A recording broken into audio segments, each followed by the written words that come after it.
So we finally got to the campsite. Got here at midday. They were real nice to let us in early because the campsites don't really open up till 4 o'clock, but this is the first official day of camping in Kentucky, the 11th of June. We've all been waiting a long time to camp, so here we are. So did a little quick walk around. It was actually pretty easy.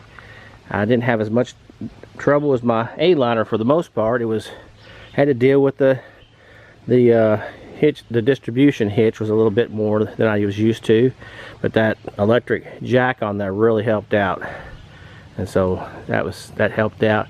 Had to do a little leveling. Just put one little level on here at this end. No real problem. Just rolled up on that. Nice campsite. Nice shady here. Going to be a beautiful couple of days. I did have one thing that I was kind of scared of, but it worked out perfect. I got a 50-foot water hose and it took every bit of it. I was a little worried about that. I may have to buy a 25-footer in the future just as an extra. In this particular campsite, you can see it goes all the way up. It was way up at the front of the campsite, so it was every bit of 50 feet. Probably could have run that around underneath there, made it a little bit less. I might do that a little bit later because it's got a little bit of a, putting a little bit of a bind on that on the back. So, but all in all, say we got electric here, no sewage. Campsites are probably gonna be pretty full tonight. They're not full on either side of us yet, but they probably will. And it looks like we've got like 1 bar, maybe 2 bars here, so we want to get a chance to use our AT&T and use our Wii Boost. We're going to plug that in later tonight and seeing how that works out.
No. They have to hear this. Like I say, it might save their life one day. Now, I saw that bear. It saw me. And it was hungry. Hungry for blood. Human blood. You see,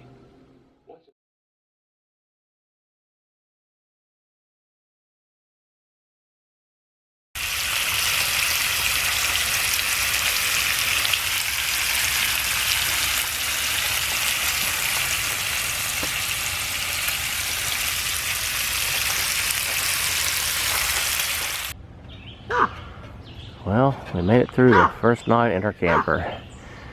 I've got the round of bacon finished up and Sue's working on the pancakes right now.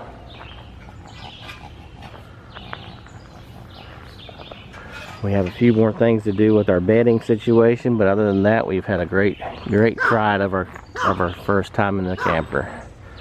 And we'll get to some of the issues we had with the bedding, but it's more of a bedding thing versus a dog sleeping with us, is because it's with the dog sleeping with us, we have to do special considerations to keep her from falling off.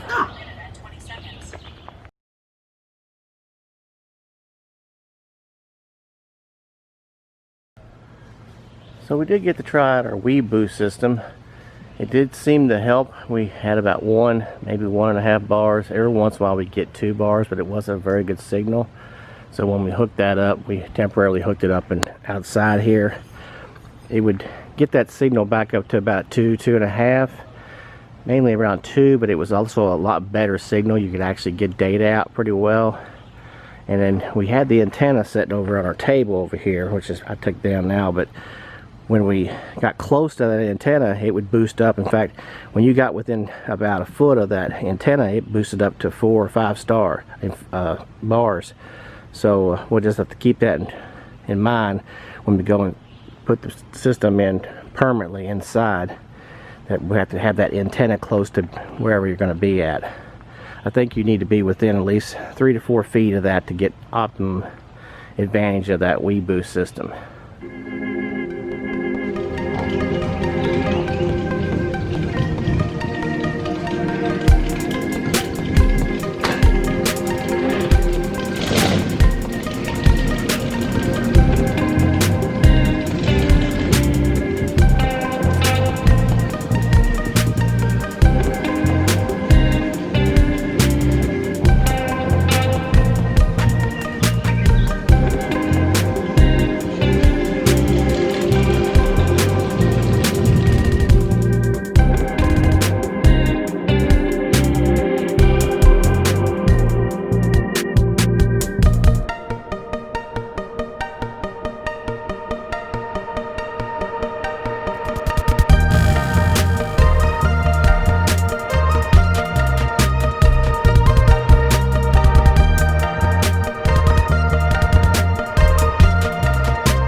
So in summary, as far as our first trip out, maiden trip with our camper, gonna go through a few things. Like I say, we had a really good trip, and for the most part, compared to our A-liner, things are a little more complicated, but it also is a lot easier because unlike the A-liner we had before, you had to bring all your stuff out. We could keep some stuff in there, but we had to carry everything out to there.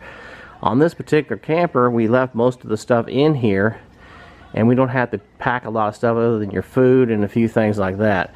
But as far as a few things we learned, I'll go over those right now. So I'll see you in just a bit inside. Now, a few things we didn't get to mess with. I used to grill exclusively, so we didn't use our stove at all. I don't think we're gonna have any issues with that, but that's something we'll experiment with in the future. We used a sink. It worked really well. It's a nice height. In my A-liner, I had a sink, but it was so low that it kind of hurt your back when you're doing dishes. I ended up putting a rack here and having the drainer, and I can just do dishes. Kind of a small sink. It's been told, everybody's talked about how the sink is a little small, but it worked out pretty good. Like I say, I washed everything, then rinsed, and put it up in the little drainer, and everything drained into the sink. Worked pretty good. One of the things that we're going to do some work on, and like I say, this is probably not most people's problem, is with our bed folded down. We have our dog that sleeps on our bed, and we were worried about her falling off the end.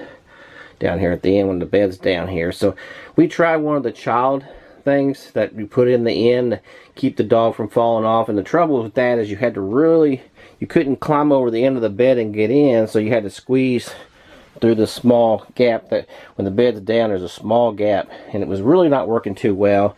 We're going to work on some things. We're going to use a pool noodle and do a few other things and see if we can fix that up. But again, that's something that is unique to us and really not a problem with the camper. Everything else is just wonderful. I do know a few things I figured out I'm going to do. Just as, again, this is kind of a personal thing. My side of the bed's over here, and I'm going to put a little place over here just to hang up my pants or my shirt or whatever, you know. I can hang that there. Probably do the same thing on this side for my wife, because when you're in bed, you will climb up in there and you get ready for bed. You don't want to have to climb back out of that bed. So for us, having a hook on each side is going to work out well for us. Looking around, we're going to have to do a little more experiment with the TV. We played a DVD during our trip, and it's still in there. I have to read the manual because I don't know how to get the thing out. I'm sure it's easy enough, probably a button I have to push on the remote or something, but I have to figure that out. Another thing we're going to do, I showed you with that Wii Boost, and that's another system that we've added to it. We're going to, in the future, we're going to bring it up, and it's going to come in here from the back, and we're going to probably have a hook up where we can put the antenna, the little antenna, either on the table or maybe even mount it to the bottom of this cabinet. So that's something we'll do in the future. Everything else worked out pretty well. Refrigerator was amazing. It worked in the electric version and the gas version with not any kind of problems at all. It kept nice and cold. Really impressed with that. Going into the bathroom, again in here, everything kind of worked the way we thought it would work. We didn't use the tub or anything on our maiden voyage. We'll have to see how that works in the future as well. So I'll take you around the front. There's one other thing out there, out front or outside, that I had to drain that sewage, and I had a little problem, and I'll show you what problem I had, and hopefully you won't make that mistake here in just a second. Okay, doing the sewage, I didn't have any problem at all doing the sewage. I was really surprised. I had my hookup, and I do have some rubber gloves in here and little wipies to clean up from any kind of mess you might make. Now here's where I had a problem, and I'll explain it to you now. I have a 15-foot hose, and it was stored in here, and it still is stored in here. I'm not going to open it up because it might spring load out of there. But anyway, I did all my dumping, and I went to put it back in. I put my 2 end caps on each end because I didn't want anything to spill out. I had, cleaned it out, but put my 2 end caps, and I went to put my 15-foot hose in there, which was already in there at one time. And it kept on going to about here, and that's as far as it would go. I could not push that thing in. I went around to the other side and tried to open it up and try to pull it through. And I'm like, what is wrong? Well, in my case, it has 2 end caps. I'll go ahead and open it up here. You can see there's an end cap here, and there's one on the other end. And what happens if you put those 2 end caps on there, it's full of air. And I didn't figure that out until I felt like I just got disgusted. I was like, what is going on? So I pulled that end off. Of course, when I did, air just shot at me. Of course, I didn't make too big of a mess, but I was like, man, that could have been bad. But that's the main thing, is when you want to get that back in there, keep one of those ends loose a little bit until you get it really close in. Get it all the way in, then pull it back, and then tighten up that last end. As that air will escape, and it'll fit down in that hole. That was one of the biggest issues I had. Like I say, we had a very good trip, and we were very impressed with this particular camper, and we're looking forward to more trips. And that's about all I got. If you have other things that you've discovered in your first trip out, put them in the comments, and that way you let some people know, and maybe there's something that I didn't find and you might have found when you went on your first trip. So that's about all I got, and we'll see you out there camping.